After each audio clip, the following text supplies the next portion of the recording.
বিশ্বনবী দুনিয়ায় আগমন করার অনেক দিন আগে ইয়ামান দেশের নজরানে এক বেয়াদব বেওকুফ বাদশা ছিল।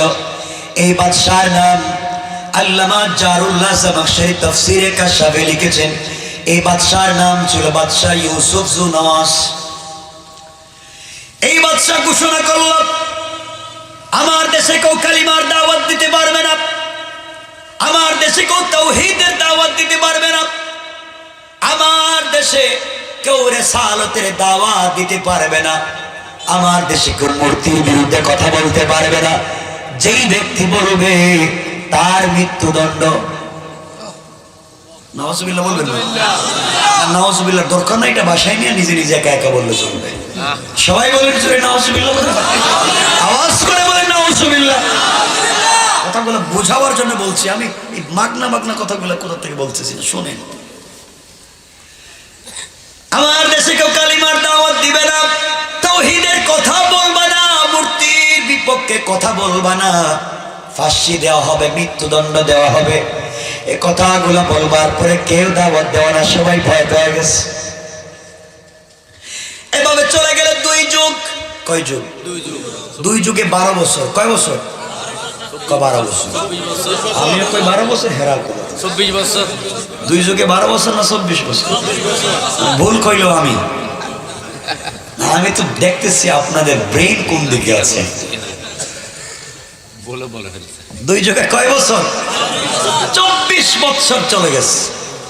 দেশ বাদশা জোয়ান হয়েছে না বড় হয়েছে? বাদশা এবার চিন্তা করে, আমি যে এই দেশে কালিমার দাওয়াত দিতে দেই নাই, আমি যে এই দেশে ইসলামী আন্দোলন করতে দেই নাই, কিন্তু আমি যদি এখন বয়স হয়েছে মরে যাই, আর কোন ক্রমে এই দেশের ক্ষমতায় মোল্লা মৌলবীদের হাতে যায়, দাড়িওয়ালা টুপিওয়ালাদের হাতে যায়, যাদেরকে এই দেশে দ্বীনের দাওয়াত দিতে দেই নাই, এদের হাতে গেলে তো আমারে ব্রাশ ফায়ার। আওয়াজ করে বলেন। আচ্ছা, তো মাথা হয়ে গেছে গরম, বাঁচতে তুই পাগল হয়ে গেছে। এবার বাদশা ইউসুফ জুনাওয়াস বাঁচবার জন্য দৌড়ায়। চিন্তা করতে করতে এই জামানার সব থেকে বড় জাদুকর যে ছিল, জাদুকরের কাছে গিয়েছি। জাদুকরের কাছে গিয়ে বলছে, বাবা আমি চাই আমি মরে গেলে এই দেশের ক্ষমতায় আমার ছেলে থাকবে, ও মরে গেলে তার ছেলে, সে মরে গেলে তার ছেলে, এইভাবে যুগের পর যুগ, কালের পর কাল আমার পরিবার থেকে শাসন ব্যবস্থা পরিচালিত হবে, পৃথিবীর কেউ যেন সুযোগ না পায়, এই ব্যবস্থাকে আপনি করে দিতে পারবেন, যা চাইবেন তাই দিব। জাদুকর বলতেছে, বাদশা জাহাপনা, আপনি আমার কাছে যেই প্রস্তাব দিয়েছেন, আপনি চান আপনার পরিবার থেকে দেশ চলবে, আমি ব্যবস্থা করে দিতে পারবো। বিনিময়ে আপনি আমাকে একটা মাত্র যুবক দিবেন। বাদশা ডাক দিয়ে বলতে লাগলো, একটা মাত্র যুবক দিব, বিনিময়ে তুমি আমার দেশের ক্ষমতা আমার হাতে রেখে দিবে। ব্যাপার আমার বুঝে আসলো না। জাদুকর বলতেছে, বাদশা আপনি যদি আমার কাছে একটা যুবক পাঠাইয়া দেন, যুবকটা হবে জ্ঞানী, গুণী, শিক্ষিত, পণ্যমতি, একটা মাত্র যুবককে যদি আমার কাছে পাঠাইয়া দেন, ওকে আমি জাদুবিদ্যা শিক্ষা দেব। বাদশা বলছেন, একটা যুবককে জাদুবিদ্যা শিক্ষা দিলে কি লাভ হবে? আমি দেশের ক্ষমতায় থাকবো কেমনে বুঝি না। জাদুকর বলছে, বাদশা তাহলে শোনেন, এই যুবকটাকে জাদুবিদ্যা দিয়ে আমি পাঠাইয়া দিব আপনার দেশে, সে এমন জাদুবিদ্যা শিখবে, আপনার দেশে গিয়ে জাদুর মাধ্যমে সে ঝগড়া লাগাইয়া দিবে, বাবা ছেলে মারামারি, মা মেয়ে মারামারি, হুজুরে হুজুরে মারামারি, আর পীরে পীরে গুতাগুতি। ঠিক কথা বলেন।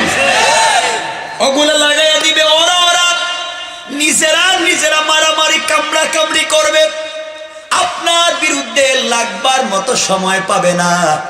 ওরা একটারে কাফির বলবে, ও বলবে কাফির, ও বলবে ছাগল, ওরা নিজেরাই গালাগালি করবে, আপনি আপনার দেশ চালাবেন, আপনার বিরুদ্ধে লাগবার টাইম নাই। এই সিস্টেম বাংলাদেশে নাই। আসতে বললে দেখা যায়।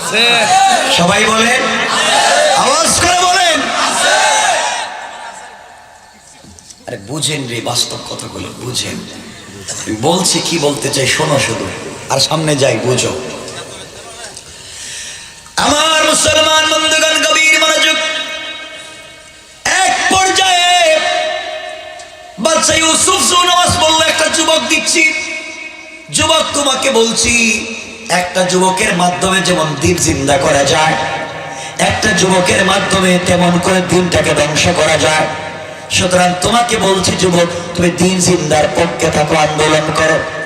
আমার মুসলমান ভাইরা বাদশা দেশে চলে আসলো, গোটা দেশ তালাশ করে একটা যুবককে পাইল। এই যুবকের নাম আল্লামা উবাইদুল্লাহ সিদ্দিন কালাবি তাফসীর লিখেন, এই যুবকের নাম ছিল আব্দুল্লাহ বিন তামের, কেউ বলছেন তামুর। আব্দুল্লাহ নাম, বাবার নাম তামের, তামুর। যুবকটাকে বলছে, বাবা তুমি জাদুবিদ্যা শিক্ষা করে আমার দেশে দাঙ্গা হাঙ্গামা লাগাইয়া দিবা, মারামারি লাগাইয়া দিবা, দেশের মানুষ শুধু ব্যস্ত থাকবে, আমি দেশ চালাবো, কেউ যেন আমার বিরোধিতা করতে না পারে। তুমি জাদুবিদ্যা শিক্ষা করো, তোমাকে আমার দেশে অর্ধেক দিয়ে দিব, যা চাইবা তাই দিব। সংক্ষেপ করে বলি, আব্দুল্লাহ বিন তামের বাদশার কাছ থেকে উপহার উপঢৌকন নিয়ে চলে গেল জাদুবিদ্যা শিক্ষার জন্য 2 রিওয়ায়াত।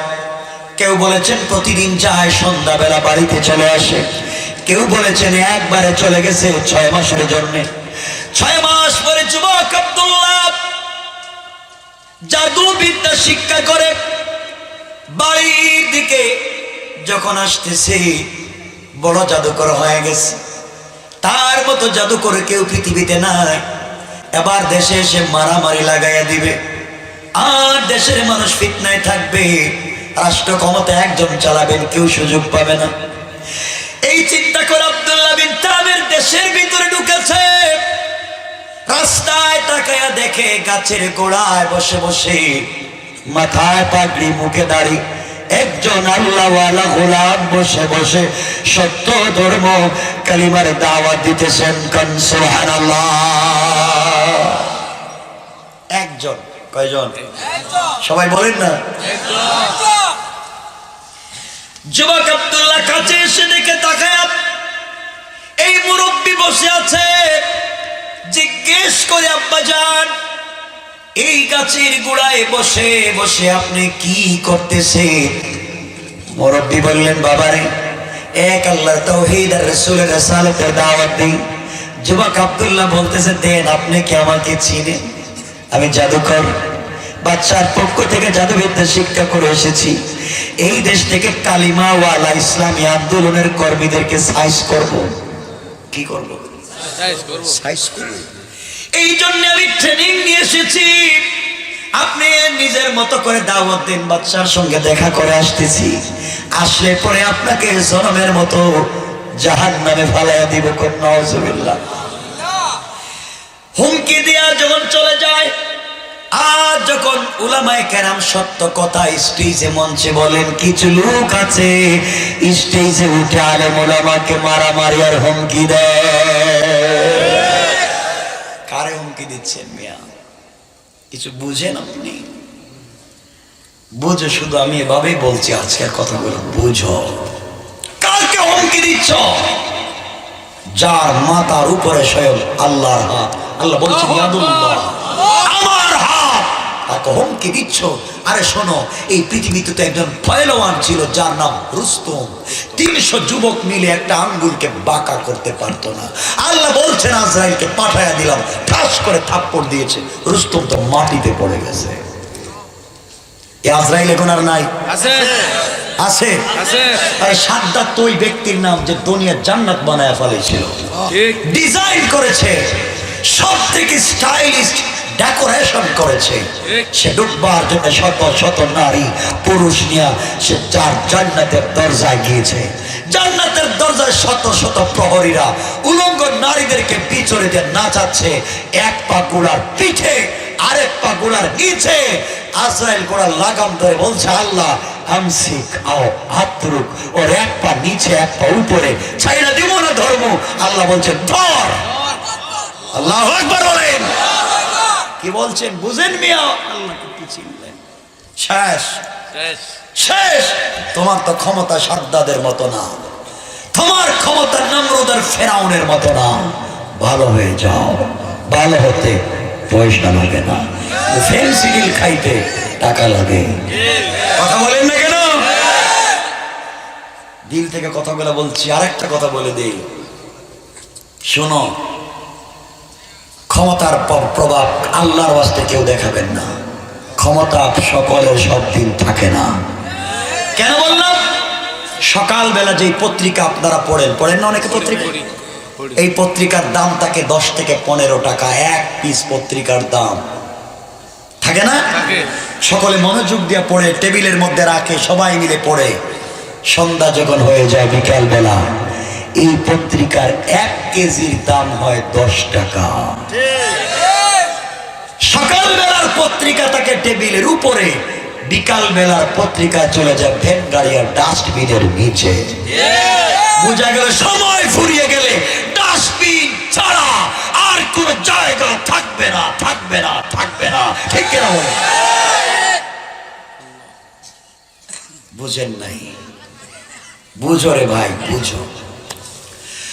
আমার মুসলমান বন্ধুগণ, গভীর মনোযোগ।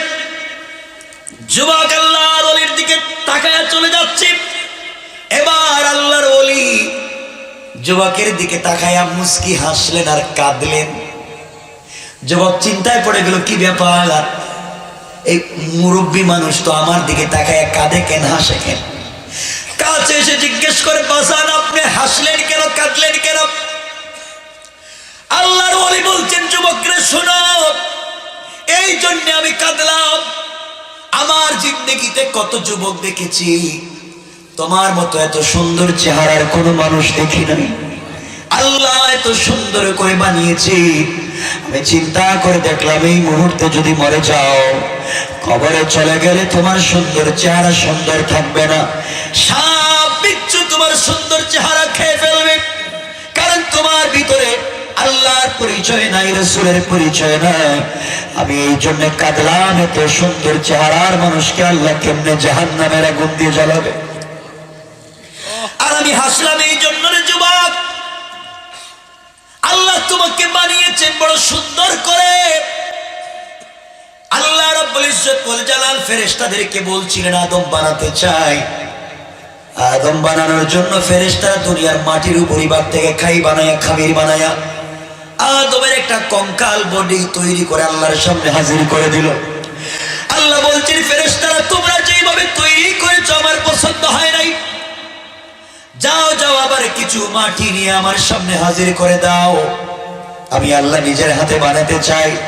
ও যুবক, আল্লাহ যখন সর্বপ্রথম তোমার চোখ, কপাল, ঠোঁট, কান, নাক তৈরি করলেন, গর্দনা তৈরি করলেন, আর ফেরেশতাদের দিকে তাকাইয়া বললেন, ফেরেশতারা আমি আবার গোলামকে নিজের কুদরতের হাত দিয়ে তৈরি করেছি, তাকাইয়া দেখো কেমন হলো। ও যুবক আব্দুল্লাহ, এমন সময় সমস্ত ফেরেশতারা আদমের চেহারা মুবারকের দিকে তাকায়া সিজদায় পড়ে আল্লাহকে ডাক দিয়া বলেছে, আয় আল্লাহ তাআলা, দুনিয়ায় আপনি যা সৃষ্টি করেছেন আদমের মতো এত সুন্দর চেহারা এই জন্মে কোনোদিন দেখি নাই। সুবহানাল্লাহ। আমার আল্লাহ জানাইয়া দিলেন, ফেরেশতারা দেখবা কেমনে, আমি তো বানাই নাই। এই কথা আমার আল্লাহ কোরআনে কারীমের 30 নম্বর পারা সূরা 3 এর মধ্যে ওখানে আমার আল্লাহ বললেন, লাকাদ খালাকানাল ইনসানা ফি আহসানি তাকওয়িম।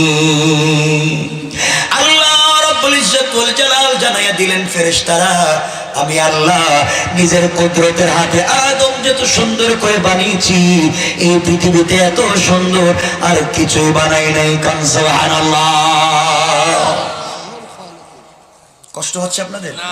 12টা হয়ে গেছে, আমি রেখে দিব কিন্তু, যদি আপনাদের কষ্ট হয়, অসুবিধা হয়। আমার বন্ধুগণ, যুবক, আল্লাহ এত সুন্দর করে বানাইছেন। ফেরেশতারা বলছে, আল্লাহ নিজের হাত দিয়ে বানাইছেন কেন?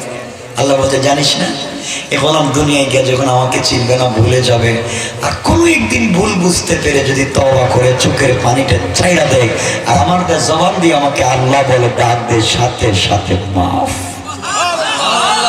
সুবহানাল্লাহ বললেন না? এবার যুবককে বলতেছেন, যুবক রে, ও যুবক, তুমি তো যা গুনাহ করছো তো করছো, যা অপরাধ করছো তো করছো, আমার মন বলতেছে তুমি যদি কালিমা পড়ো আল্লাহ তোমাকে মাফ করে বিশ্ববিখ্যাত ওলি বানাইয়া দিবেন, আর সাথে সাথে জবানে শান্তি পাইবা, কলিজায় শান্তি পাইবা। যুবক বলতেছে, হুজুর সত্যি বলতেছেন, আমি তো জাদুকর হয়ে আসছি, 6 মাসে জাদুবিদ্যা শিক্ষা করে পৃথিবীর একমাত্র জাদুকর আমি, আর আপনি বলতেছেন কালিমা পড়লে কলিজায় শান্তি পাবো, জবানে স্বাদ পাবো। কি বলতেছেন আপনি, কি বলতেছেন? আল্লাহর ওলি বলছেন পড়ে দেখো না কি মজার, কি স্বাদ। যুবক বলতেছে তাইলে আমাকে কালিমা পড়াইয়া দেন। সুবহানাল্লাহ বললেন না? আরে তাওহীদওয়ালার কাছে আসলেই তো চেঞ্জ হয়ে যায়। যুবকটাকে কালিমা পড়ে মুসলমান বানাইয়া দিলেন। মুসলমান হওয়ার পরে যুবক বলছে, হুজুর আপনি না বলছেন কলিজায় শান্তি পাবো, জবানে স্বাদ পাবো, আমি তো কিছুই পাচ্ছি না, আপনি আমার কালিমা পড়েন, আমি তো কোনো স্বাদ পাই না। আল্লাহর ওলি বলছেন, যুবক তুমি কালিমার অর্ধেক পড়েছো, বাকি অর্ধেকটা বাকি আছে। যুবক বলছে, হুজুর কালিমার বাকি অর্ধেকটা কি? আল্লাহর ওলি বলছেন, তোমাকে আমার বুকের সঙ্গে লাগাই একটা চাপ দিব, চাপ। আল্লাহু আকবার বললেন না? আরে ইলম তো সিনা দের সিনা, এক সিনা থেকে আরেক সিনায় যায়। জিবরিল আমিন তো রাসূলকে এসে বলছিলেন এ করা, রাসূল বলছেন জানি না। জিবরিল আমিন তো একটা চাপ দিলেন, রাসূল এক চাপে 6টা আয়াত পড়ে দিলেন। আল্লাহু আকবার। এই তো সিনা, এক সিনা থেকে আরেক সিনায় যায়। আল্লাহর ওলি বলছেন, যুবক কাছে আয় না, একটু বুকের সঙ্গে বুকটা লাগাই একটা চাপ দেই না, দেখ না কেমন হয়। আল্লাহর ওলি যুবক আব্দুল্লাহকে বুকের সঙ্গে লাগাইয়া একটা চাপ দিয়া আল্লাহকে বলছেন, আল্লাহ ও তো জাদু শিক্ষা করে এসছে, দেশ থেকে কোরআন উঠিয়ে দেবে, দেশ থেকে ইসলাম উঠিয়ে দেবে, ইসলামী আন্দোলনের কর্মীদেরকে জ্বালিয়ে দিবে। আল্লাহ আমি তার জবানে কালিমা জারি করে দিয়েছি, তুমি তার অন্তর থেকে কুফরি নেফাকি দূর করে তোমার ইলমে মারিফতের নূর দিয়ে মুনওয়্যর করে দাও। এই কথা বলে চাপ দিয়েছেন, চাপ দিতে দেরি হয়েছে। যুবক চিৎকার করে বলছে, আল্লাহর ওলি, আল্লাহর জাতের কসম আপনি আমাকে ছেড়ে দেন, আপনার একটা চাপে আল্লাহর আরশ পর্যন্ত পরিষ্কার দেখা যায়। কি বুঝলেন? কি বুঝলেন? তাওহীদ চিনো, উলামায়ে কেরামের সংস্পর্শে থাকো। ঠিক। আমার বন্ধুগণ, আল্লাহর ওলি বলছেন, যুবক যাও। এখন কি কয়, হুজুর কি কালিমা পড়াইছেন, কি যে শান্তি, কি যে আপনি তো কালিমা বুঝেনি নাই, মজা পান নাই। আপনি কালিমা বুঝেন নাই, এজন্য মজা পান নাই। যুবকটা কালিমা বুঝতে পেরেছে, এখন সাথ। আল্লাহর ওলি বলছেন চলে যাও। যুবক বলে আমি যাব না, আপনার এখানে থাইকা যাব। আল্লাহর ওলি বলছেন, যুবক বাবা যাও। যেই দেখেন, যেই যুবককে বাদশা টাকা দিয়া, পয়সা দিয়া, জাদুবিদ্যা শিক্ষা দিয়ে দেশ থেকে ইসলাম তাড়িয়ে দিয়েছে, আল্লাহ বলছেন তোমার কৌশল ছিল এই যুবককে দিয়ে দেশ থেকে ইসলাম বের করে দেওয়া, আর আমি আল্লাহর কৌশল হলো এই যুবকের মাধ্যমে এই দেশে দিন জিন্দা করা। আল্লাহ বলছেন, ওয়া মাকারু ওয়া মাকারা আল্লাহ ওয়াল্লাহু খায়রুল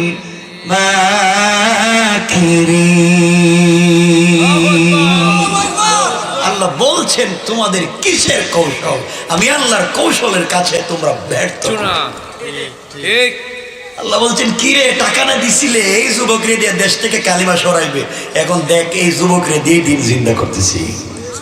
সুবহানাল্লাহ বললেন না? আর শিখো না আল্লাহর কৌশল, দিন জিন্দার কৌশল শিখো। টেনশন করো না যুবক, শোনো। যুবক তো চলে যাচ্ছে, দিন জিন্দা করবে, এখন চলে যাচ্ছে রাস্তায় গিয়ে। আপনাদের মনে হচ্ছে আমার কষ্ট হচ্ছে না? চলে যাচ্ছে, হঠাৎ রাস্তায় গিয়ে দেখে রাস্তার মধ্যখানে বিশাল বড় একটা বাঘ রাস্তার মধ্যখানে দাঁড়িয়ে আছে। দুই পার্শ্বে শত শত যুবক দাঁড়িয়ে আছে, মানুষ দাঁড়িয়ে আছে, রাস্তা পার হতে পারতেছে না। যুবক কাছে গিয়ে জিজ্ঞেস করছে, আপনাদের কি হয়েছে, রাস্তা পার হন না কেন? সবাই বলতেছে, বাবা এই যে একটা বিশাল বড় বাঘ, এই বাঘের কারণে রাস্তা পার হতে পারি না, যদি বাঘ আমাদেরকে খেয়ে ফেলে। যুবক মুচকি মুচকি হাসে বলে, এই মাত্র কালিমা পড়ে আসছি, একটা পরীক্ষা হয়ে যাক, বাঘের শক্তি বেশি না আল্লাহর কালিমার পাওয়ার বেশি। শোনো যুবক, শুনে যাও।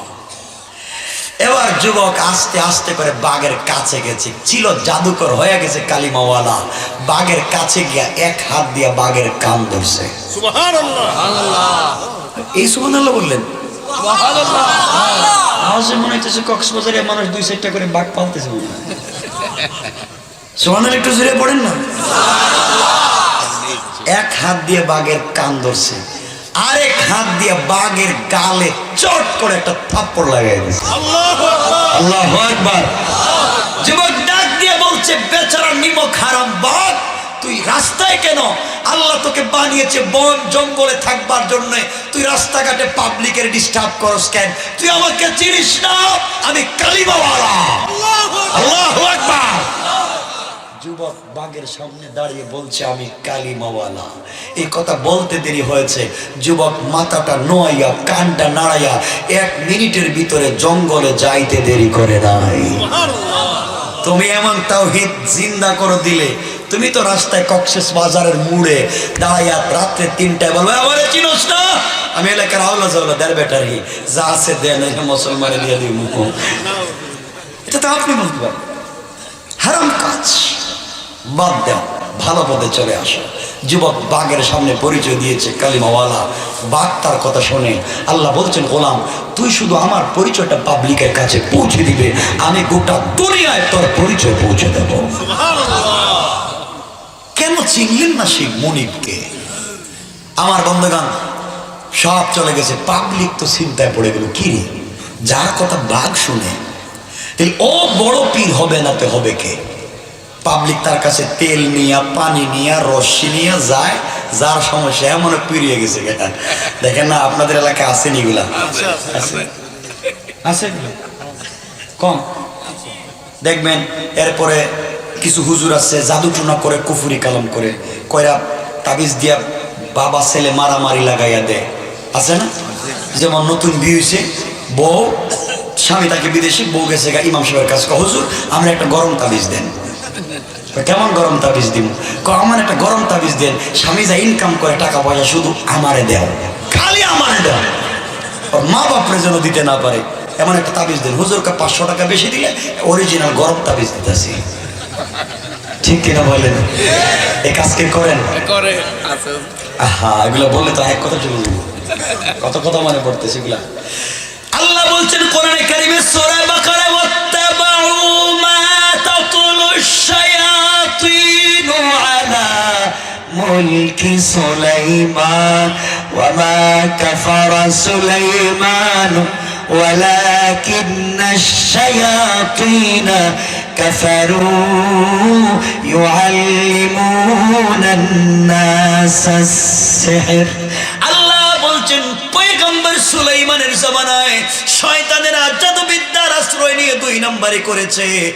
আজও যারা জাদুবিদ্যার আশ্রয় নিয়ে কুফরি কালাম করে, বাবা ছেলে মারামারি, মা মেয়ে ঝগড়া লাগাইয়া ঘরের ভিতরে দ্বন্দ্ব লাগাইয়া দেন, আর এক বেচারার মেয়ে বিয়ে দিতে চায় না, কুফরি কালাম করে পাগল বানাইয়া যেই তাবিজ কইরা বিয়া করতে চান, এমন তাবিজ যদি কোনো ইমাম সাহেব কাউকে দেয়, কোরআন হাতে নিয়ে বললাম ওই ইমামের পিছনে নামাজ হারাম, নামাজ হারাম, নামাজ হারাম।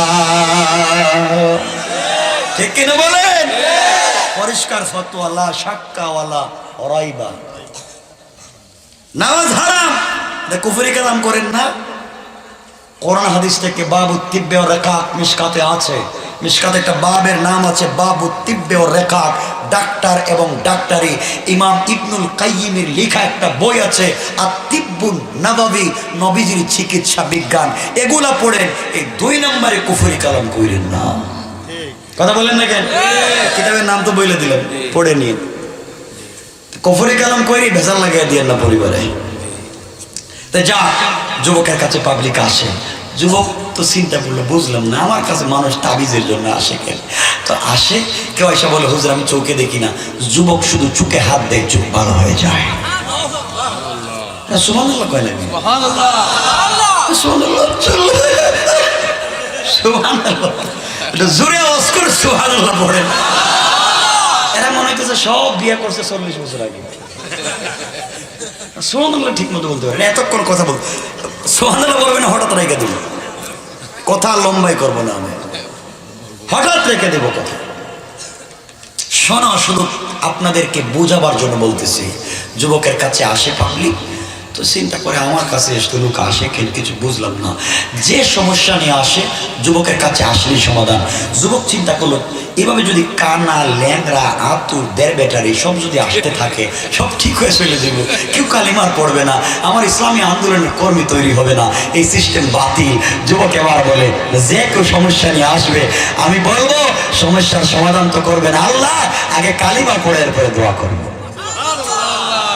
আল্লাহ তাওহীদের শিক্ষা দিয়ে দিন প্রচার শুরু করে দিয়েছেন। আরে ভাই ধৈর্য ধরো, ফাসাবরুন জামিল, ধৈর্য ধরো না কিছুদিন, আল্লাহ তো একদিন বলবেন ইন্না ফাতাহনা লাকা ফাতহান মুবিনা। কি হয়েছে তোমার? কেন কোরআন থিসিস করছো না? কেন কোরআন গবেষণা করছো না? নিজেকে মনিটরিং করো যে আমি যাব কোথায়, যাচ্ছি কোথায়। আল কোরআনের আলো ঘরে ঘরে জ্বালো, আল হাদিসের আলো ঘরে ঘরে জ্বালো, নারায়ে তাকবীর আল্লাহু আকবার। শোনো শোনো, লম্বা করবো না, শোনো আমার বন্ধুগণ। এখন যুবকের কাছে পাবলিক আসে, এসে বল হুজুর আমি তো চোখে দেখি না, আমার চোখটা একটু ভালো করে দেন না। যুবক বলছে দিব, আমি আল্লাহর কাছে দোয়া করবো, আগে কালিমা পড়ে মুসলমান হন। তো কেউ কালিমা পড়ে মুসলমান হয়, যুবক হাত দিয়ে বলে আল্লাহ ও তো জিন্দেগিতে ভালো মানুষ ছিল না, ওর জবানে কালিমা জারি করে দিয়েছি, তুমি তার চোখটা ভালো করে দাও। বলতে দেরি হয়েছে, চোখ ভালো হইতে দেরি হয় নাই। আল্লাহ তো বলছেন তুই আমাকে চিন, আমার প্রথম কথায় চলে যান, বন্ধুত্ব করেছি তোর সাথে, প্রেম করেছি তোর সাথে, সিস্টেমে আমার কাছে বল আমি দিয়ে দিব। আমার বন্ধুগণ এভাবে দিক চলছে। হঠাৎ করে এই খবর পৌঁছে গেছে বাদশাহ ইউসুফ জুনওয়াসের মন্ত্রণালয়ে। মনে আসেনি বাদশার কথা? যে বাদশাহ এই ছেলেটারে টাকা পয়সা দিয়ে পাঠাইছে বাদশার কাছে পৌঁছে গিয়েছে, বাদশার দরবারে পৌঁছে গিয়েছে। এমন একটা দেশে যুবক আসছে, হাত দিলেই চোখ ভালো পা ভালো। এই বাদশাহ ইউসুফ জুনওয়াসের অর্থমন্ত্রী যিনি ছিলেন, তার চোখ ছিল অন্ধ। কেউ বলেছেন জন্মসূত্রে অন্ধ, কেউ বলেছেন বসন্ত হয়েছিল, এরপরে তার চোখ অন্ধ হয়ে গেছে। যাই হোক, ব্রেইন ভালো ছিল, এই জন্য বাদশাহ তাকে বানিয়েছিল অর্থমন্ত্রী। তিনি চিন্তা করলেন চোখে তো আর দেখি না, একটা ছেলে যেহেতু চোখ ভালো করে দিতে পারে তার কাছে যাই, গিয়ে দেখি চোখ পাই কিনা। আল্লাহ বলতেছেন গোলাম টেনশন করিস না, যেই সংসদ থেকে কোরআনের আইন বন্ধ করবার আইন পাশ করে ওকে জাদুবিদ্যার জন্য পাঠানো হয়েছিল, আমি এই সংসদে কোরআন নিয়ে আসতেছি। আল্লাহ বলছেন ইন্না কাইদাশ শাইতানি কানা দাঈফা। কাফেররা দুনিয়ার জমিনে যত কৌশল করুক না কেন, সবগুলা কৌশল আমি আল্লাহর কাছে দুর্বল করছি। সুবহানাল্লাহ। কেন কোরআন পড়েন না? আমার তো আফসোস এই জায়গায়। আমি আগেই বলছি আজকে একটা কথা কোরআনের বাইরে নাই, বলবো না, শুধু শোনেন। আমার বন্ধুগণ, অর্থমন্ত্রী আসছেন, যুবকের কাছে এসে বলছেন বাবা আমি তো চোখে দেখি না, তো শুনছি তুমি নাকি চক্ষু ভালো করে দাও, তো আমি তো চোখ তো কানা দেখি না, কিছু হাত দিয়ে তোফা উপরে করি আমার চোখটা ভালো করে দাও। যুবক বলতেছে মন্ত্রী সাহেব আমি তো চোখ ভালো করে দিতে পারি না, চোখ ভালো করেন আমার আল্লাহ। মন্ত্রী কয় কি বলছো তুমি? আমাদের আল্লাহ, আমাদের খোদা তো ইউসুফ জুনওয়াস, তুমি আবার কোন খোদার কথা বলছো? আব্দুল্লাহ বলতেছে ইউসুফ জুনওয়াস যদি খোদা হইব তাহলে নিজের দেশ রক্ষা নিজে না কইরা আমার জাদুবিদ্যার জন্য পাঠাইছে কেন? মন্ত্রী কথাইলে কি তুমি সেই আব্দুল্লাহ? আমি তো হে আব্দুল্লাহ, যে আব্দুল্লাহকে বাদশাহ জাদুবিদ্যার জন্য পাঠাইছিল। মন্ত্রী কয় আব্দুল্লাহ তাহলে এমন জাদুবিদ্যা শিখছো, চোখ ভালো করে দিয়ে দাও। আব্দুল্লাহ বলতেছে মিয়া নিমক খারাপ, আমি জাদুবিদ্যা শিক্ষা করে আসার পথে আমার আল্লাহ আমাকে কালিমা পড়ে মুসলমান বানাইয়া আমার ভিতরে আল্লাহর তাওহীদের পরিচয় দিয়া আপনার সামনে দাঁড় করে বলছেন মন্ত্রী সাহেব কালিমা পড়ো, নাইলে খবর আছে, খবর আছে। কেমনে দিনের দাওয়াত হয় শিখো যুবক, মারামারি নাই, ফেতনা নাই। শোনো মন্ত্রী কয় শেষ পর্যন্ত আমারে কালিমার দাওয়াত দিতেছিস, আমাদের খোদা নাই ইউসুফ জুনওয়াস? আব্দুল্লাহ কয় ইউসুফ জুনওয়াস যদি আমাদের খোদা হবে, ও নিজেরে ঠিক মতো বানাইতে পারলো না, কালো ভিত গুটে কালো, ঠোঁট মোটা, পাও রেল লাইনের মতো ফাড়া ফাড়া, এমন একটা লোক এত পৃথিবী এত সুন্দর করে বানাইছে, নিজেরে ঠিক মতো বানাইতে পারলো না, ও কেমনে আল্লাহ? ও তো বাটপার, ঠিক না বলেন? বাটপার, আল্লাহ না। আপনি চোখ পাইতে হলে কালিমা পড়াই লাগবে। মন্ত্রী তো পড়ছে মহাবিপদে, চোখ না ছাড়া কিছু দেখিও না, আর চোখ পাইতে হলে কি লাগবে? কি হয়েছে এদের বুঝলাম না। কলমা লাগবে। আরে কিছু বলে না কেন? কি লাগবে সবাই বলেন? যার জবান নড়বে না, এবার আমি বলে দিতাম না আল্লাহ, আল্লাহ যে নড়ে না বন্ধ করে দেব, তাই নড়াবেন না কেন? দিয়েছেন আল্লাহ।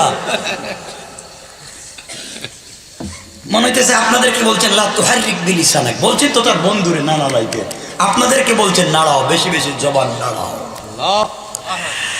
আমার বন্ধুগণ, মন্ত্রী কয় যদি এখন কালিমা পড়ি, কালিমা পড়ার পরে যদি চোখ পাই, তাহলে চোখ পাওয়ার পরে কালিমা ছেড়ে দিব। নিয়ত ভালো না খারাপ?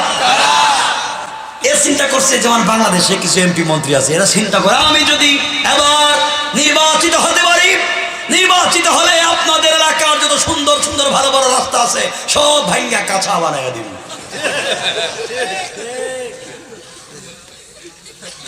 নির্বাচিত হওয়ার পরে মাইক্রোস্কোপ লাগাইয়া লেন্স সার্কিট ফিট করে এই পিসাবটার খুঁজে পাওয়া যায় না।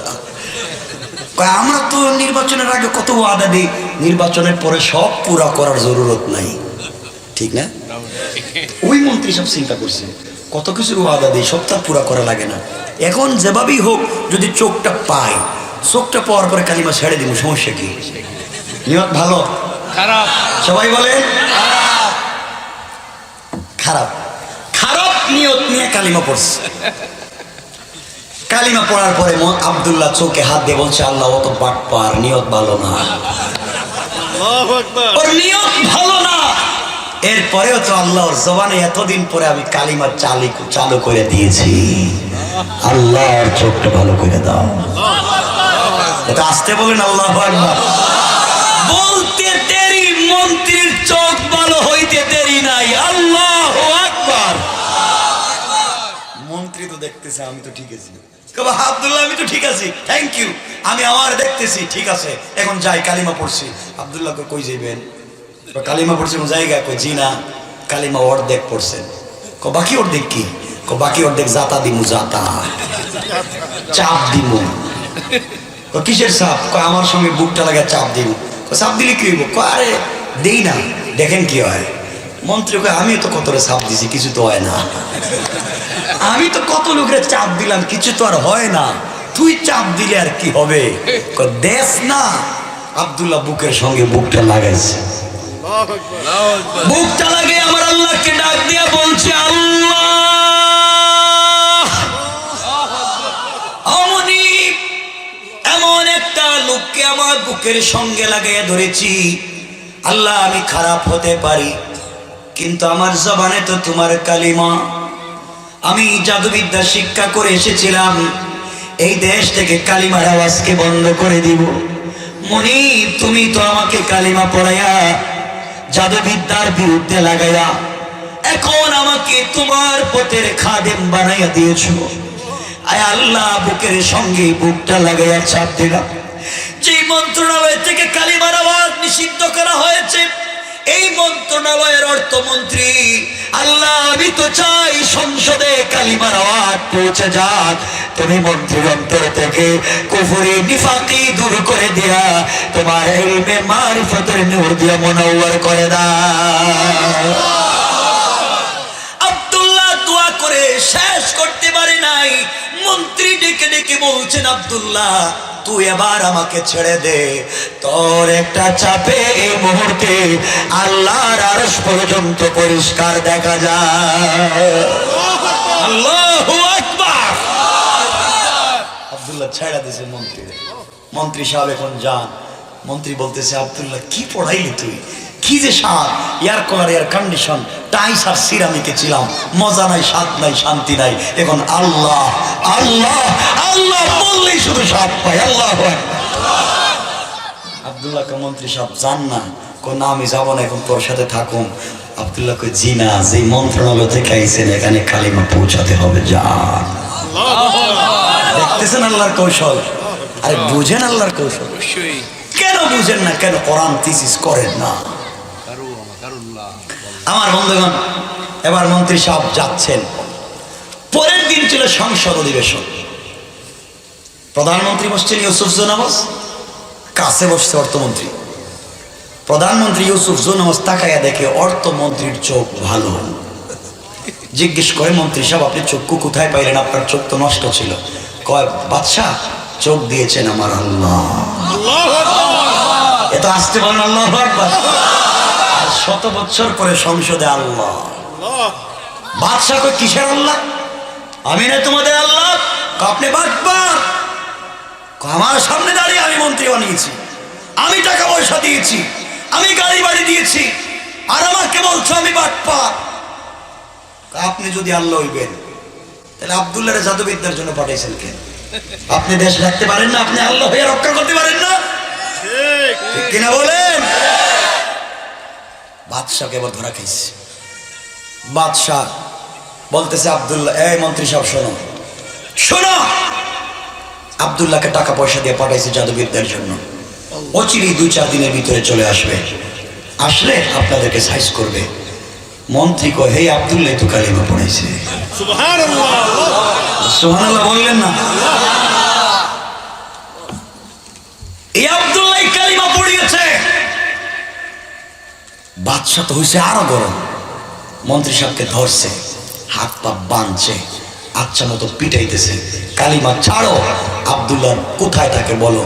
মন্ত্রী কই, মাইরে ফেলাইতে পারেন, এখন যা মারবেন শুধু তাই মজা, কারণ গতকালকে স্বপ্নে দেখেছি কে যেন আমাকে এসে বলছেন, মন্ত্রী সাহেব কালিমা ছাড়লেন না, মরবেন তো আমার জান্নাতে যাবেন, আমি ছাড়বো না, আমি ছাড়তে চাই না। দেখতেছেন কেমন চেঞ্জ হয় মানুষ শুধু দিনের কাছে আসলে। আপনি তো আসবেন না, আপনি তো বন্ধু হুজুরে বানাইবেন না, আপনি হুজুরে বানাই বন্ধু বানাইবেন তো ওই তাল ছিঁড়া শয়তানি রে। যুবক, তোমাকে বলছি আসো না কাছে, আসো, যাই না জান্নাতে, শোনো না রাসূল কেমন ছিলেন, দিনটা কেমন বুঝো। আমার বন্ধুগণ, মন্ত্রী সাহেব এক পর্যায়ে আব্দুল্লাহর নাম বলে দিচ্ছে। আব্দুল্লাহকে বাদশার দরবারে হাজির। কোন সংকেত করে দিচ্ছি একবারে, আমি এখানে রেখে দিই, বিষয়টা থাকুক এখানে। তাই না? শোনো, কর্তৃপক্ষ কি আছে? কই আব্দুর রহিম কোথায়? আমি কি রেখে দিব এখানে? ভাই এই যে না না বলতেছেন কেন? 12:30 হচ্ছে, তারপরও ঠান্ডা হয়ে যেতেছে। না না, মনে কষ্ট। আমি কোথেকে আসছি জানেন? ছিলাম খাগড়াছড়ি, ওখান থেকে গিয়েছি ঢাকা, ওখান থেকে গিয়েছি সিলেটে, সিলেট থেকে এখন আসছে আপনাদের কক্সবাজারে। ঘুমাই নেই, এরপর এতক্ষণ কথা বলতেছি। লম্বা আলোচনা তো, আমি আল্লাহ সামনের দিকে যেতে চাই না। শুনেন, কয়েক মিনিট এক জায়গায় রেখে দেব, কেউ উঠবেন না, উঠলেই কষ্ট পাবো। ঠিক আছে তো ইনশাল্লাহ? সবাই আওয়াজ করে বলেন একবার ইনশাআল্লাহ। আজকে যেখানে রেখে দিব এখানেই থাকবে। আমার বন্ধুগণ, আব্দুল্লাহকে আনা হয়েছে বাদশার দরবারে।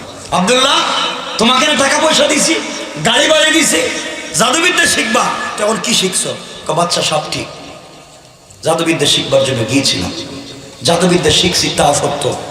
আসার পথে আমার আল্লাহ আমারে কালিমা পড়াইয়া মুসলমান বানাইয়া, এবং বাদশাহ আপনার সামনে দাঁড় করে বলতেছেন, বাদশাহ কালিমা পড়ো নাইলে খবর আছে।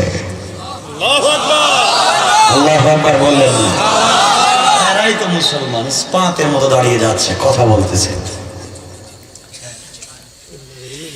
এবার বাদশা ডেকে ডেকে বলছেন, আব্দুল্লাহ রে কি বললি? শোন আব্দুল্লাহ, তুই কালিমা ছেড়ে দে, কালেমা যদি ছেড়ে দেস, নাজরান দেশের অর্ধেকের মালিক তোকে বানাইয়া দেব। আমার মাত্র একটা মেয়ে আছে, এই মেয়েটাকে তোর কাছে বিয়ে দিব, তুই আমার মেয়ের জামাই। আমি মরে গেলে আমার দেশের পুরাটার মালিক হয়ে যাবে। আব্দুল্লাহ কালিমা ছেড়ে দে। আব্দুল্লাহ ডেকে ডেকে বলছে, বাদশা ইউসুফ আমার শোনো, তুমি শুধুমাত্র নাজরানের কথা আমাকে বলেছ, এই দুনিয়ার পূর্ব থেকে পশ্চিম, উত্তর থেকে দক্ষিণ, গোটা দুনিয়া আমার নামে যদি রেজিস্ট্রি করে দেন, আসমানের চন্দ্র সূর্য আমার হাতে উঠাইয়া দেন, আমি কথা দিলাম সবকিছুকে লাত্তি মেরে ফেলে দিতে পারি, কিন্তু একটা সেকেন্ডের জন্য আল্লাহর কালিমা ছেড়ে দিতে পারি না। বাদশাহ কি ইমান, এটা কিসের ইমান, কিসের বলে এত শক্তি হয়ে গেল? বাদশাহ এবার গরম হয়ে গেল, আর ডেকে ডেকে বলছে, আমার সেনাবাহিনী থেকে 70 জন সেনাবাহিনী আসো, আব্দুল্লাহর হাতে পায়ে রশি লাগাও, পাহাড়ের উপরে উঠাও, ওখান থেকে ধাক্কা দিয়ে নিচের মধ্যে ফেলে হাড়গুলো সব ভেঙে চুরমার করে দাও। আব্দুল্লাহকে 70 জন সেনাবাহিনী মিলে পাহাড়ের উপরে নিয়ে গেল। ওখানে নিয়ে যাওয়ার পরে আব্দুল্লাহকে ফেলে দিয়ে জীবন্ত মানুষকে হত্যা করা হবে। আব্দুল্লাহ দুইটা হাত উপর দিকে উঠে দিয়েছে, আর আল্লাহকে ডাক দিয়ে বলেছে, আয় আল্লাহ তাআলা, আমি তো তোমার পরিচয় জানতাম না, তোমাকে চিনতাম না, আমি জাদুকর, এই দেশে এসেছিলাম তোমার কোরআনকে বন্ধ করে দেওয়ার জন্য।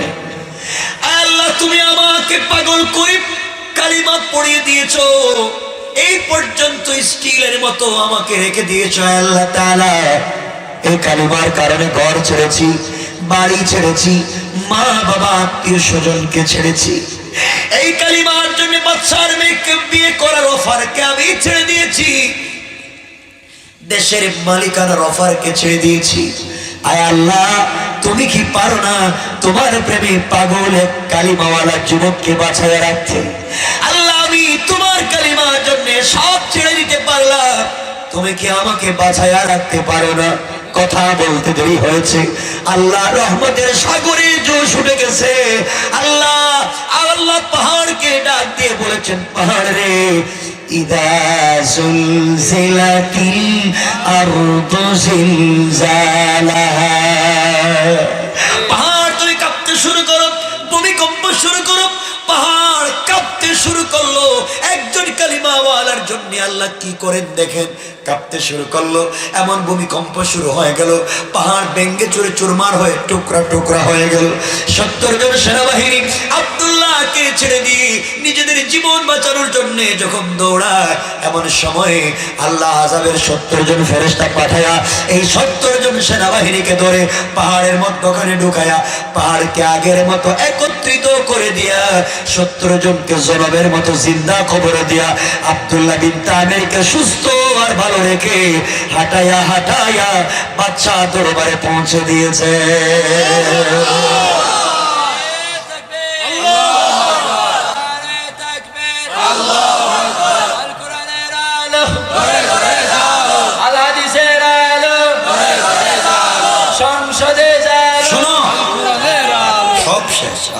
কথা সংক্ষেপ করে দিলে আমার বন্ধুগণ, এবার বাদশা বলতেছে, আব্দুল্লাহ তুমি কেমনে আইলে? আমার 70 জন সেনাবাহিনী কই গেল? বাদশাহ, এরা দেখছি না পাহাড়ের উপরে আল্লাহুম্মা বিসমিকা আমুতু আহইয়া কয়ে বইলে ঘুমায় গেছে। ঘুমায় গেছে মানে কারে লাগছে? আপনি কার বিরুদ্ধে? আল্লাহ তো নমরুদরে সাইজ করছেন, আল্লাহ তো ফেরাউনরে সাইজ করছেন, আর আপনি লাগছেন এই আল্লাহর বিরুদ্ধে। এই 70 জন শেষ। আল্লাহু আকবার বললেন না? একটু শক্ত থাকো না ভাই, শোনো, দিনটা বুঝো। এক পর্যায়ে বাচ্চা আরো গরম হয়েছে, আরো 70 জন সেনাবাহিনী দিয়ে বলতে, যাও আব্দুল্লাহকে নিয়ে সাগরে যাও, সাগরে গিয়া নৌকা ডুবাইয়া হাত পা বাইন্ধে সাগরে ছেড়ে দিও। শেষ। শুধু কালিমা পড়ছে অপরাধ, এটি আর কোনো অপরাধ নাই। দেখেন কত শাস্তি। বিচলিত হয় নাই, তুমি বিচলিত হচ্ছ কেন? আমার বন্ধুগণ, এক পর্যায়ে আব্দুল্লাহকে নিয়ে যাওয়া হলো সাগরে, হাত পা বেঁধে যখন ছেড়ে দেওয়া হবে, এবার আব্দুল্লাহ আল্লাহকে ডেকে বলছে, আয় আল্লাহ তাআলা, তুমি তো আমাকে পাহাড়ে বাঁচায়া দিলা, এই মুহূর্তে আমি যদি সাগরে মরে যাই, কাফেরেরা বলবে আমার আল্লাহর ক্ষমতা পাহাড়ে চলে, সাগরে চলে না। আয় আল্লাহ, তোমার ক্ষমতা সব জায়গায় আছে, তুমি আমাকে বাঁচায়া দাও। কথা দিলাম আল্লাহ, তুমি যদি এই মুহূর্তে আমাকে সাগর থেকে বাঁচাইয়া দিতে পারো, কথা দিলাম এই নাজরানের সকল জনগণের কানে কানে তোমার কালিমার দাওয়াত আমি পৌঁছে দেব। আল্লাহু আকবার বলেন। দিন জিন্দা কেমনে হয়? ঠিক। আরে রাত্র বেশি হয়ে গেছে তো, যেন সংক্ষেপ করে বলতেছি, সব বিষয়ে বলতেছি না। আমার বন্ধুগণ, এক পর্যায়ে কারণ কখন উঠছিলাম আর কয়টা হইতেছে তো বুঝতেছেন না আপনারা, মনে হইতেছে এটা মেশিন চলতেছে। বুঝবেন বক্তারা আইসা তো 1 ঘন্টা ওয়াজ করবে আর 1 ঘন্টার ভিতরে 40 মিনিট দুইটা গান করবো, গজল। আমি তো এগুলো পারি না, তাফসির করতেছি, শুধু তাফসির, শুধু তাফসির শুনবেন না। আমি তো তাফসিরুল কোরআন, এই জন্য কোরআন থিসিস করেন, জিন্দেগি কামিয়াব। আমার বন্ধুগণ, আব্দুল্লাহ এই কথা বলছে, আল্লাহ সাগরকে বলতেন, সাগর চাষ কি উত্তাল হয়ে যাও। সাগর উত্তাল হয়ে গেছে, নৌকা ভেঙে গেছে। 70 জন সেনাবাহিনী আব্দুল্লাহরে ছাইড়া নিজের জান বাঁচানোর জন্য সাঁতরায়। আল্লাহ আকাশ থেকে 70 জন আযাবের ফেরেশতা পাঠাইয়া ফেরাউনের মতো পানি আর কাদা মাটি খাওয়াইয়া জনমের মতো নিচে ছাড়া দিছেন। আর আব্দুল্লাহকে সুস্থ রেখে পানির উপর দিয়ে হাঁটাইয়া হাঁটাইয়া বাদশার দরবার পৌঁছে দিয়েছে। আল্লাহ তো তার নাম। ঠিক। আব্দুল্লাহ পৌঁছে গেছে, পানিও লাগে না শরীরে। বাদশা বলতেছে, আব্দুল্লাহ আমার সেনাবাহিনী কই কই গোসল করতেছে পানির নিচে। বুঝলাম না রে, প্রতিদিন যদি 70 জন করে যায় তাহলে 1 মাস পরে দেখবো আর নাই, জিরো হয়ে যাবে। কথা বলে দেখি না। আল্লাহ বলছেন, এই লাকসত কার সাথে চিনলি না আমারে, আমি তো আবাবিলের মালিক। কথা বলেন না কেন? আমার তো পিচ্ছি বান্দার সাথে লাগছিস, তুই তো তাল পাবে না, আমি কি করবো তোরে, পাগল বানাই দিব, পাগল। সুবহানাল্লাহ বললেন না? চিনেন সে আল্লাহকে, পড়ে যান তার পায় না, দেখেন না কি মজা। আমার বন্ধুগণ, এক পর্যায়ে বাদশা বলতেছে, আব্দুল্লাহ তুই নিজেই কত রে কেমনে মারা যায়। আব্দুল্লাহকে আমি কি পাগল হইছি যে আমি বলবো নিজে যে আমি কেমনে আমারে মারবে? না। আব্দুল্লাহ বলতেছে, আমি যখন নিজেই বলবো, হঠাৎ কৌশল শুরু করেছে আব্দুল্লাহ। আব্দুল্লাহ চিন্তা করে, আমি তো ওয়াদা দিয়েছিলাম আল্লাহকে পুরো দেশে দিন জিন্দা করব, কিন্তু সুযোগ তো মনে হচ্ছে আমি পাবো না, তাই সুযোগটা কাজে লাগাইয়া দেই। দেখেন কৌশল। আব্দুল্লাহ বলতেছে, বাদশা আমাকে মারবেন? অবশ্যই মারবো, তাহলে আপনি আমার 2টা কথা শুনতে হবে, এই 2টা কথা যদি শুনেন আপনি আমাকে মারতে পারবেন। বলতে 2টা কথা কি? 1 নাম্বার কথা হচ্ছে আপনি যদি আমাকে মারতে হয় জিন্দেগিতে মারতে পারবেন না, আপনি যত চেষ্টা করেন মারতে পারবেন না, কিন্তু মারতে হলে আমি একটা কালিমা বলবো, এই কালিমা পড়লে আপনি আমাকে মারতে পারবেন। সুবহানাল্লাহ বললেন না? আব্দুল্লাহ কত হইলো, মরার আগে তোমার কালিমা পড়ে ছাড়ো। সুবহানাল্লাহ বললেন না? আমি তো মরবো না, আমি তো মরে জিন্দা, তোমাকেও কালিমা পড়াইয়া দিতেছি। কৌশল কার নাম? যুবক, শিখো দিন জিন্দা করার কৌশল। আব্দুল্লাহ ডাক দিয়ে বলছে, বৎস শোনো, 1 নাম্বার হলো আমাকে মারতে হলে গোটা দেশে 3 মাস আমার নামে মাইকিং করবেন। গোটা দেশের আবাল বৃদ্ধ বনিতা সকল মানুষকে একটা মাঠে একত্রিত করবেন, ওই জায়গায় সকল মানুষকে দাওয়াত করে আমাকে নিয়ে যাবেন, নিয়ে আমার গলায় ছুরি লাগাবেন, আমাকে মারতে পারবেন না।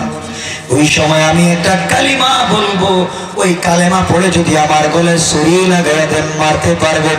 এই কালেমা না পড়া পর্যন্ত যত চেষ্টা করেন মারতে পারবেন না।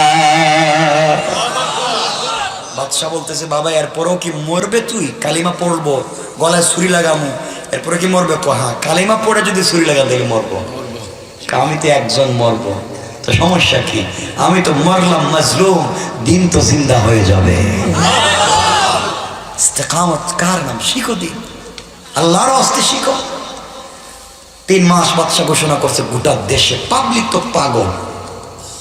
বাদশা কত মানুষকে পিটাইয়া মারছে, কত মানুষকে ফাঁসি দিছে, কোনোদিন কারো দাওয়াত করে নাই। আর আজকে পিচ্চি ছেলেরে মারবে, গোটা দেশে 3 মাস থেকে মাইকিং। পাবলিকের আগ্রহ কমে গেছে, বেড়ে গেছে? সবাই বলেন।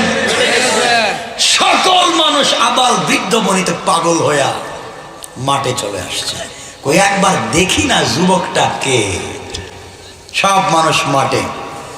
বাদশা বলতেছে আব্দুল্লাহ এখন কি করা যায়? এখন তো আমাকে মাইরে ফেলবেন। বাদশা বলতেছে তোমার জিন্দগির শেষ কোনো চাহিদা ইচ্ছা আছে? বলছে অবশ্যই আছে। কি তোমার ইচ্ছা? আব্দুল্লাহ বলতেছে বাদশা আমার একটা মাত্র ইচ্ছা, এই কোটি কোটি মানুষের সামনে 1 মিনিট ওয়াজ করব, ওয়াজ তাফসীর করব 1 মিনিট। সুবহানাল্লাহ বললেন না? 1 মিনিট আমাকে ওয়াজ করার সুযোগ দেন, এরপরে হত্যা করেন। কই দিলাম যা 1 মিনিট। আল্লাহর গোলামের তো 1 মিনিটও লাগবে না। আব্দুল্লাহ দাঁড়িয়ে গিয়েছে স্টেজে, দেশের মানুষকে ডেকে বলছেন নাজরানের মানুষ শোনো, আমার নাম আব্দুল্লাহ বিন তামের, বাদশার নাম ইউসুফ জোনাওয়াজ। এই বাদশা আমাকে টাকা দিয়ে পয়সা দিয়ে পাঠিয়েছিল জাদুবিদ্যা শিক্ষা করবার জন্য, করেছিলাম ঠিকই। আসার পথে একটা তাওহীদ আর রিসালাতের শিক্ষা নিয়ে এসেছি। কালিমা পড়বার অপরাধী বাদশা আমাকে পাহাড়ে মারবার জন্য 70 জন সেনাবাহিনী দিয়ে পাঠিয়েছিল। আল্লাহ আমাকে বাঁচিয়েছেন, 70 জন সেনাবাহিনীকে ধ্বংস করেছেন। এরপরে বাদশা আমাকে মারবার জন্য 70 জন সেনাবাহিনী দিয়ে সাগরে পাঠিয়েছিল। ওই জায়গায় আমার আল্লাহ আমাকে বাঁচিয়ে দিয়েছে, আর 70 জন সেনাবাহিনীকে ধ্বংস করেছেন। বাদশা আমাকে মারবার কৌশল খুঁজতে পারে না। আমি বলে দিয়েছি আপনাদেরকে ইনভাইট করে দাওয়াত করে একত্রিত করবার জন্য। আপনারা যেহেতু একত্রিত হয়েছেন শুনেন, এতদিন পর্যন্ত বাদশা আমাকে মারতে পারে নাই আমার আল্লাহর নাম না নেওয়ার কারণে। আর আমি বলেছি আমাকে মারতে হলে আল্লাহর নাম নিতে হবে। দেশের কোটি কোটি জনগণ তোমরা সাক্ষী থাকো, এতদিন বাদশা আমাকে মারতে পারে নাই আমার আল্লাহর নাম না নেওয়ার কারণে। আর আজকে আমার আল্লাহর নাম নিয়ে আমার গলায় ছুরি লাগাইয়া দিবে। আমার আল্লাহর নাম নিয়ে আমার গলায় ছুরি লাগিয়ে দেওয়ার পরে আমি যদি মরে যাই, মনে করবে আমার আল্লাহ সত্য। আর আল্লাহর নাম নিয়ে আমার গলায় ছুরি লাগিয়ে দেওয়ার পরেও যদি আমি না মরি, বুঝবে আমার আল্লাহ মিথ্যা। এই সত্য মিথ্যার বিচার তোমাদের কাছে ছেড়ে দিলাম। কোন সুবহানাল্লাহ। 1 মিনিট আওয়াজ শেষ। এবার বাদশাকে বলতেছি বাদশা আপনি আমার গলায় ছুরি লাগাইয়া দেন। বাদশা শোয়া দিয়েছে, সেজদায় পড়ে গিয়েছে আব্দুল্লাহ। বাদশা বলছে কি বলবো? আব্দুল্লাহ বলছে আপনি পড়েন বিসমিল্লাহি রাব্বিল গোলাম। এই গোলামের সত্য রবের নামে গলায় ছুরি লাগাইয়া দিলাম। গোলামের রব যদি সত্য হয় তাহলে গোলাম মরে যাবে, গোলামের রব যদি মিথ্যা হয় তাহলে গোলাম মরবে না। এই কথা বলে গলায় ছুরি লাগাইয়া টান দিয়েছে। দিতে দেরি হয়েছে, আব্দুল্লাহ শহীদ হয়ে জান্নাতে যেতে দেরি হয় নাই। কোন সুবহানাল্লাহ। আব্দুল্লাহ শহীদ হয়ে গেছে। বাদশা তো কইতেছে কাজ হইছে, আব্দুল্লাহ নাই, আব্দুল্লাহর পিসাবো নাই, মন্ত্রী সাবো নাই, এদেশে কেউ কালিমার দাওয়াত দিবে না। হি হি হাসতেছে, কি আনন্দ, কেউ নাই। দেশের কোটি কোটি জনগণ দেখছে, দেখছে, কথা বলেন দেখছে। পাবলিক কই বুঝলাম না, এতদিন আব্দুল্লাহকে মারতে পারলো না আব্দুল্লাহর আল্লাহর নাম না নেওয়ার কারণে, আর আজকে দেখি মারতে পারছে আব্দুল্লাহর আল্লাহর নাম নেওয়ার কারণে। তাহলে তো দেখতেছি আব্দুল্লাহর আল্লাহ সত্য। আল্লাহ সুবহানাল্লাহ বললেন না? তাহলে এতদিন তো আমরা ভুলেই ছিলাম আব্দুল্লাহর আল্লাহ তো সত্য। এতদিন মারতে পারে নাই, নাম নেয় নাই, আজকে মারতে পারছে, নাম নিয়েছে। দেশের কোটি কোটি জনগণ ডাক দিয়ে বলছে বাদশা এতদিন ছিলাম আমরা অন্ধ, আব্দুল্লাহ শহীদ হয়ে চক্ষু খুলে দিয়েছে। এতদিন তোমাকে আল্লাহ মনে করেছি, তুমি আসলেই বাটপার। আব্দুল্লাহর আল্লাহ সত্য। আল্লাহ এই মুহূর্তে আব্দুল্লাহর রক্ত থেকে আমরা দেশের কোটি কোটি জনগণ কালিমা পড়ে মুসলমান হয়ে গেলাম। এখন লাখ লাখ মরছে কয়জন? মরছে কয়জন? আর এখন কতজন? বাদশা পড়ছে বিপদে, একটা মরছে, এখন তো লক্ষ লক্ষ। এখন কি করা যায়? আল্লাহ বলছেন এটা আমার কৌশল। বাদশার মাথা তো হইছে আরো গরম, মরলো একটা, এবং কোটি কোটি লাখ লাখ কি করবে? এই জন্য বড় বড় গর্ত খনন করেছে। এই গর্ত খনন করে গর্তে আগুন জ্বালাইয়া একজন মুসলমান ধরে ধরে এই গর্তে ফেলে দিয়া শহীদ করতে চায়। এই কথা আমার আল্লাহ আমার তেলাওয়াতকৃত আলোচ্য আয়াতে বলছেন, কুতিলা আসহাবুল উখদুদ, যারা গর্ত খনন করে আগুন জ্বালিয়েছিল, আর নারি জাতিল ওয়াকুদ, আগুন জ্বালিয়ে মুসলমানদেরকে হত্যা করতে চেয়েছিল, পারে নাই। যাকেই ফেলেছে আমি তাকে আমার কুদরতের কোলে উঠে নিয়েছি। আর যারা আগুন জ্বালিয়েছে তাদের কি শাস্তি হয়েছে, এরপরে কি হলো, আগুনে কারা কারা মরলো, বাদশার কি হলো, কোটি কোটি মুসলিম জনগণের কি হলো, আর সামনের দিকে যেতে চাই না। বহুত লম্বা কথা বলেছি, আর সামনের দিকে যেতে চাই না। এই জায়গায় আসছি, এখন জনগণ কোটি কোটি, বাদশা জ্বালাইছে আগুন, আগুন জ্বালাইয়া গর্ত খনন করছে। আল্লাহ 3-4 বার কসম করে বলছেন, বলছেন গর্ত খনন কর, আগুন জ্বালা, একটারেও মারতে পারবে না। আছি তো আমি আল্লাহ। কে আছেন? কথা বলেন, কে আছেন? মনে থাকবে তো কথাগুলা, দিলে বসায়া দেন কথা, কারো পক্ষে বিপক্ষে বলি নেই, বলছি তো একমাত্র কোরআন থেকে। ঠিক আছে ইনশাল্লাহ? বসেন, কে উঠবেন? একজন উঠবেন না। আলোচ্য বিষয় এখানে রেখে দিলাম, দীর্ঘ লম্বা, কত ঘন্টা হয়েছে তো আল্লাহই জানে, লম্বা করবো না, এখানে রেখে দিলাম। আমার জন্য দোয়া চাই, আপনাদের জন্য দোয়া। এই বাচ্চাগুলো, এই ছোট ছোট বাচ্চাগুলো, আমার আব্দুর রহিম অনেক কষ্ট করেছে, সবাইকে নিয়ে যে প্রোগ্রামের আয়োজন করেছে। আমি তো আসার কথাই না, ও যেখানেই গেছে পাবলিক বলছে হুজুর তো কোথাও আসে না, এই জায়গায় আসবে না। আমি কথা দিয়েছি আসবো ইনশাআল্লাহ, চলে আসছি। আপনাদেরকে অনেক কষ্ট।